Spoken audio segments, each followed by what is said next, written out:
আমার চাচি ছিলেন ৩৮ বছরের একজন আকর্ষণীয় নারী। তার চেহারায় এখনও বয়সের ছাপ পড়েনি। তাই তাকে দেখলে মনেই হয় না যে তার এত বয়স হয়েছে। তাকে অনেক সুন্দর দেখায়। কিন্তু তিনি আমাদের বাড়িতে একজন সাহায্যকর্মী হিসেবে কাজ করতেন। একদিন চাচি বললেন যে তিনি আমার পায়ে তেল লাগিয়ে ম্যাসাজ করবেন। আমি বারবার বললাম, না চাচি, এটা ঠিক হবে না, কিন্তু তিনি আমার ঘরে এসে আমার পায়ে তেল লাগাতে লাগলেন, যা আমার মধ্যে এক নতুন আবেগের উন্মেষ ঘটাল। আমি তার চোখের দিকে তাকালাম এবং দেখলাম তার চোখে একটি অদ্ভুত আকাঙ্ক্ষা, যা আমি আগে কখনো দেখিনি। তারপর হঠাৎ করে তিনি আমার আবেগকে আর নিয়ন্ত্রণ করতে পারলেন না। সারারাত আমি তখন ২১ বছরের তরুণ। আমার চাচি আমাকে সবসময় অনেক যত্ন করতেন। ছোটবেলা থেকেই তিনি আমার সবকিছু খেয়াল রাখতেন। আমার ভালো লাগা, মন্দ লাগা সব তিনি জানতেন। আমার গল্পগুলো তোমরা শুনো, কিন্তু সাবস্ক্রাইব করো না। দয়া করে গল্পগুলো ভালো লাগলে ভিডিওটি লাইক, শেয়ার এবং চ্যানেলটি সাবস্ক্রাইব করো। আমি কখনো ভাবিনি যে আমি আমার শৈশবের যত্ন একই দৃষ্টিকোণ থেকে আবার এমন কিছু অভিজ্ঞতা পাব। আমার মা-বাবা ২ মাসের জন্য মালয়েশিয়া যাচ্ছিলেন। এই সময়ে মা বাড়ির দায়িত্ব আমার চাচিকে দিয়ে গেলেন। পরের দিন সকাল ১টায়, যখন আমার মা এবং বাবা মালয়েশিয়া যাচ্ছিলেন, তখন পুরো বাড়ির দেখাশোনার দায়িত্ব আমার চাচির উপর এসে পড়ল। আমার চাচি সব জানতেন এই বাড়ির বিষয়ে। কোথায় কি রাখা আছে, কখন আমার খাবার লাগবে, যখন যা লাগত, চাচি আমাকে সাহায্য করতেন। তাই মা-বাবা চলে যাবার পর তেমন অসুবিধা হয়নি। চাচি বেশ ভালো করেই এই সংসারটা চালাচ্ছেন। তাই আমারও চাচির প্রতি অনেক ভালোবাসা জন্মে। মা এটি শোনার পর বেশ চিন্তামুক্ত হলেন এবং বললেন, বাড়িতে কেউ নাই, তাই ভালো করে যেন আমরা থাকি। কোনো ধরনের অসুবিধা হলে যেন আমাদের জানাও। চাচিকে দেখতাম, আমার প্রতি তার ভালোবাসা দিন দিন বেড়েই চলেছে, যা আমাকে অনেক ভাবায় তুলেছিল। আমি মনে মনে চাচিকে অনেক পছন্দ করতাম। তার চলাফেরা সবসময় লক্ষ্য করতাম। চাচি আমাকে অনেক ভালোবাসেন। ছোটবেলায় তিনি আমাকে অনেক কিছু খাইয়ে দিতেন। আমার অনেক যত্ন নিতেন, যা আমার অনেক ভালো লাগত। সেদিন তার স্পর্শে এক অদ্ভুত অনুভূতি পেলাম। এত বছর পর তার সঙ্গে দেখা হওয়ায় আমি খুব খুশি হলাম। তার কাপড় সব নাকি নোংরা ছিল। পরিষ্কার করার নাকি সময় পাননি। আমার বাবা চলে যাওয়ার কারণে তাকে বললাম, তুমি মায়ের রুমে গিয়ে কাপড় পাল্টে নিতে পারো। আমি ভুলেই গিয়েছিলাম যে তিনি তখন মায়ের রুমে কাপড় পরিবর্তন করছিলেন। আমি মায়ের রুমে ঢুকতেই দেখি তিনি কাপড় পাল্টাচ্ছেন। তাড়াতাড়ি চোখ বন্ধ করে ফেললাম। তিনি দেখলেন আমি লজ্জা পেয়েছি এবং শান্তভাবে বললেন, সুমন, তুমি চোখ খুলে দেখো। আমি তোমার মায়ের শাড়ি পরে কেমন লাগছি? আমি ভীষণ লজ্জায় পড়ে গেলাম। তবে তার বয়স হলেও তাকে শাড়িতে খুব সুন্দর দেখাচ্ছিল। কিছুক্ষণের মধ্যেই তিনি শাড়ি পরে বেরিয়ে এলেন। আমি তার সৌন্দর্যে অনেক মুগ্ধ হলাম। কারণ তার চেহারায় এখনও বয়সের ছাপ পড়েনি। তাই তাকে এত বয়সেও অনেক সুন্দর দেখাচ্ছিল। আপনার দেওয়া লেখাটি ভাষাগতভাবে সম্পাদনা এবং প্রাসঙ্গিক বিরতি সংযোজন করে নিচে দেওয়া হল, যেখানে মূল ভাব অপরিবর্তিত রাখা হয়েছে। শাড়ি পরে তাকে খুব সুন্দর লাগছিল। এভাবে কয়েকদিন কেটে গেল। প্রায় ৫ দিন পর তিনি আমাকে ছোটবেলার স্মৃতিগুলো বলতে শুরু করলেন। আমি খুব আবেগপ্রবণ হয়ে পড়লাম, কারণ তার স্মৃতিচারণ আমার ছোটবেলার অনেক কথা মনে করিয়ে দিচ্ছিল। একদিন গোসল শেষে আমি ঘরে কাপড় পাল্টাচ্ছিলাম। তখনই তিনি এসে বললেন, সুমন, আমার কাছে এসো।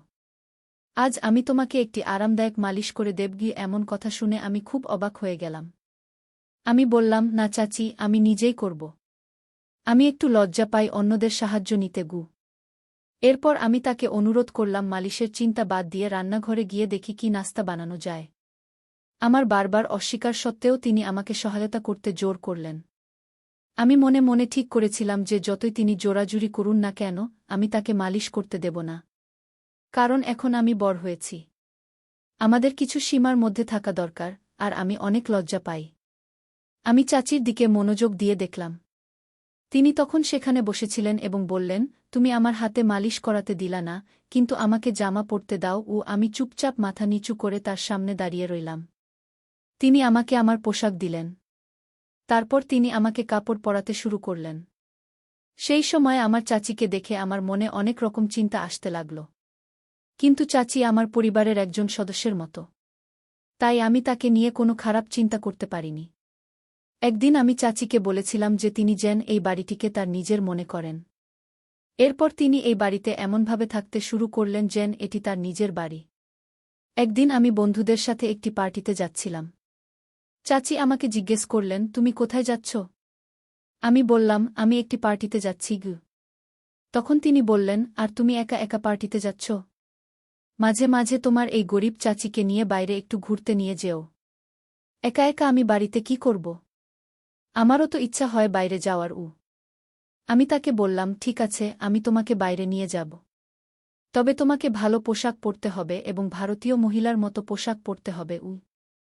চাচি আমার প্রস্তাবে রাজি হলেন। আমি মায়ের রুম থেকে একটি সুন্দর শাড়ি এনে তাকে দিলাম এবং বললাম, এটা পরো এবং ঠিকভাবে রেডি হয়ে নাও। যখন তিনি রেডি হয়ে বেরিয়ে এলেন তখন তাকে দেখে আমি অভিভূত হয়ে গেলাম। মায়ের ঘর থেকে বেরিয়ে এসে তিনি এত সুন্দর দেখাচ্ছিলেন যে তার সৌন্দর্যের আভা আমাকে মুগ্ধ করেছিল। তিনি মায়ের ঘর থেকে আধা শাড়ি পরা অবস্থায় বেরিয়ে এলেন।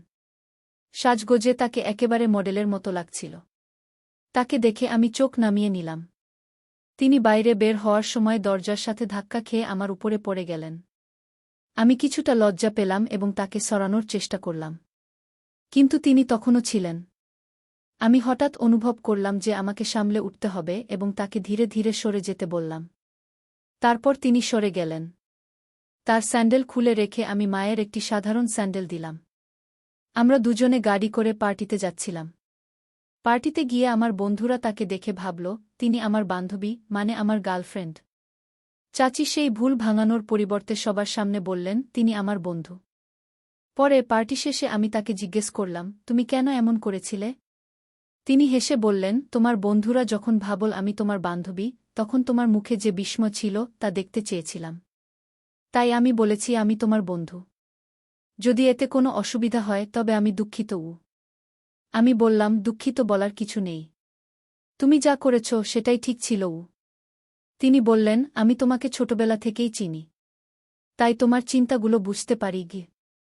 আমি মুচকি হাসলাম। এরপর তিনি বললেন, এখন সবাই আমাদের বন্ধুত্বের কথা জেনে গেছে। আমি তোমার বন্ধু হতে চাই। সেদিন থেকেই তিনি আমার ভালো বন্ধু হয়ে গেলেন এবং বললেন, তুমি আমাকে সুমাইজা বলে ডাকতে পারো। এতে আমাদের জন্য ভালো হবে গু।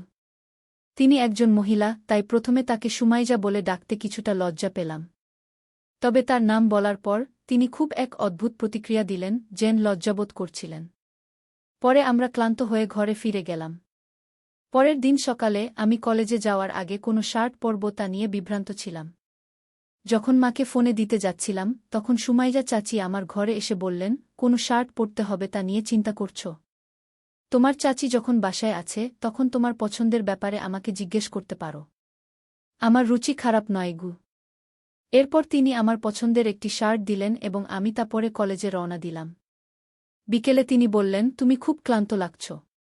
চলো আজ তোমার মাথায় তেল মালিশ করি। তিনি আস্তে আস্তে আমার মাথায় তেল মালিশ করতে লাগলেন। পরদিন সকালে ঘুম থেকে উঠে দেখি তিনি আমার পায়ের কাছে ঘুমিয়ে পড়েছেন। আমি আতঙ্কিত হয়ে বললাম, আপনি এখানে কেন? তিনি বললেন, আমি শুধু তোমার কাঁধে হাত দিয়েছি। তাতেই তুমি ঘুমিয়ে পড়েছ। তোমার মা কি কখনো তোমাকে মাসাজ করেনি? আমি বললাম, আমার মা আমার খুব যত্ন নেন। তাই এটি নতুন কিছু নয় গে। সুমাইজা চাচি মাথা নেড়ে বাইরে চলে গেলেন। কয়েকদিন পর বাবা মা বাসায় ফিরে এলেন। পরে আমি যখন নাস্তার টেবিলে এলাম আমি বুঝতে পারছিলাম না কেন বাবা এত মনোযোগ দিয়ে তাকিয়েছিলেন। রাতের খাবারের পর সুমাইজা চাচি রান্নাঘর পরিষ্কার করছিলেন এবং পরে নিজের ঘরে চলে গেলেন। আমি সেদিন রাতেই তার রুমে গিয়ে উপস্থিত হলাম। তিনি আমাকে দেখে চমকে গেলেন এবং জিজ্ঞেস করলেন, কোনো কাজ আছে? আমি বললাম, না, কোনো কাজ নেই। আজ আমরা বেশি কথা বলিনি, তাই তোমার সাথে দেখা করতে এলাম গো। তিনি বললেন, ঠিক আছে। যদি তোমার কোনো দরকার হয় আমাকে ফোন করো। আমি এখানে আছি তোমার জন্য গু। কোনো প্রশ্ন না করেই তিনি আমাকে রাজি করালেন এবং আমি তার রুম থেকে বের হয়ে নিজের রুমে চলে গেলাম। পরদিন সকাল 9টায় উঠে দেখলাম নাস্তা এখনও তৈরি হয়নি। সাধারণত সুমাইজা চাচি সকাল 8টার মধ্যে নাস্তা তৈরি করতেন। কিন্তু আজ তা হয়নি। আমি রান্নাঘরে গিয়ে দেখি সুমাইয়া চাচি চিন্তিত মুখে দাঁড়িয়ে আছেন। বাবা যখন রান্নাঘরে ঢুকলেন তখন দেখলাম তার দৃষ্টি চাচির দিকে বেশ কুদৃষ্টি সম্পন্ন ছিল। আমি বুঝতে পারলাম চাচি শুধু আমার চাচি নন, এখন আমাদের মধ্যে বন্ধুত্ব গড়ে উঠেছে। আমি তাকে এতটা আতঙ্কিত দেখতে সহ্য করতে পারলাম না। রাতে আমি চাচিকে দেখতে আবার তার রুমে গেলাম এবং সেখানে দেখতে পেলাম বাবা তার রুমে অনেক টাকা রেখে গেছেন। আমার মনে হল বাবা হয়তো চাচির সাথে কিছু ভুল করেছেন। ওরা হঠাৎ এত টাকা কেন দিচ্ছে, এই প্রশ্নটাই তখন আমার মাথায় ঘুরছিল। তিনি ঠিক করলেন যতক্ষণ না সুমনের সাথে দেখা হচ্ছে ততক্ষণ এই বাড়ি ছাড়বেন না। সম্ভবত চাচি আমাকে বুঝতে পেরেছেন। আমি বাবাকে জিজ্ঞেস করলাম, চাচির সাথে কি ঘটছে? বাবাকে ওখানে দেখে তাদের মুখের রং বদলে গেল। আমার বাবা মা আমাকে আমার রুমে যেতে বললেন। কিন্তু আমি বললাম, আমি এখান থেকে কোথাও যাব না। আমি জানতে চাই, আপনি সুমাইরা চাচির সাথে কি করেছেন? তখন চাচি আমাকে জড়িয়ে ধরে কাঁদতে শুরু করলেন। তিনি বললেন, সুমন, আমি যখন থেকে এই বাড়িতে এসেছি তখন থেকেই তোমাকে সবকিছু বলতে চেয়েছিলাম, কিন্তু সাহস পাইনি গে। আমি তাকে সান্ত্বনা দিলাম এবং বললাম, তুমি যা বলেছ তা সত্যি ছিল, তাই তোমার কোনো দোষ নেই গি। চাচি আমাকে আবারও জড়িয়ে ধরে কাঁদলেন। আর আমি তাকে সান্ত্বনা দিলাম যা আমার বাবা মা দেখলেন। মা বাবাকে নিয়ে চাচি বললেন, যদি কোনো গরিব মহিলার সাথে খারাপ কিছু করেন তা আমি মেনে নেব না গি। তখন আমি চাচিকে বললাম, চুপ থাকাই ভালো হবে। এখন চুপ করে এখান থেকে চলে যান। হঠাৎ করে চাচি চিৎকার করে বললেন, আমি আর চুপ থাকতে পারব না। আমি সুমনকে সব সত্যি বলব। তিনি বললেন, তুমি জানো না যে তোমার আসল মা রুমি, যিনি কয়েক বছর আগে এই বাড়িতে কাজ করতে এসেছিলেন, তিনি দুটি যমজ সন্তানের জন্ম দিয়েছেন। তাদের মধ্যে একজনকে আমি পালন করছি।